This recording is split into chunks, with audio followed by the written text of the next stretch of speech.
सोचो, अगर कयामत आज की किसी साथ में आ जाए, ना हमें इसके दिन का इल्म हो, ना वक्त मालूम हो, और ना ही वो लम्हा जब ये दुनिया हमेशा के लिए खत्म हो जाए। कयामत की कोई भी साथ गैर मारूफ है। इंसान सदियों से हिसाब लगाता आया है, अंदाजे कायम करता रहा है, मगर कयामत का इल्म सिर्फ अल्लाह के पास है।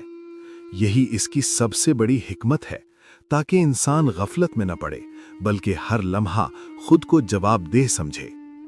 ये गैर मारूफ होना इंसान के लिए एक इम्तिहान है। अगर वक्त मालूम होता तो लोग आखिरी लम्हे तक गुनाहों में मुब्तला रहते और फिर तौबा का ढोंग रचाते।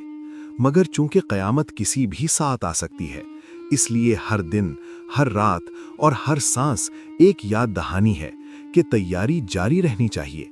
जिंदगी का हर लम्हा कीमती बन जाता है। ये हकीकत इंसान के गुरूर को तोड़ती है। ताकत, इल्म और तरक्की के बावजूद इंसान इस सबसे बड़े वाक़े के सामने बेबस है।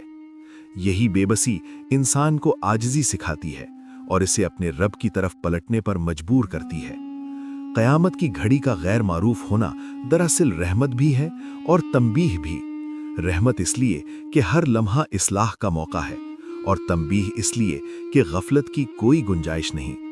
अक्लमंद वही है जो आज को आखिरी समझकर जिए और अपने अंजाम को संवार ले। इंशाअल्लाह मैं नियत करता हूँ कि मैं अच्छे आमाल करूँगा, अपने रब को राज़ी करने की कोशिश करूँगा और हर लम्हा खुद को जवाबदेह समझकर जिंदगी गुजारूंगा।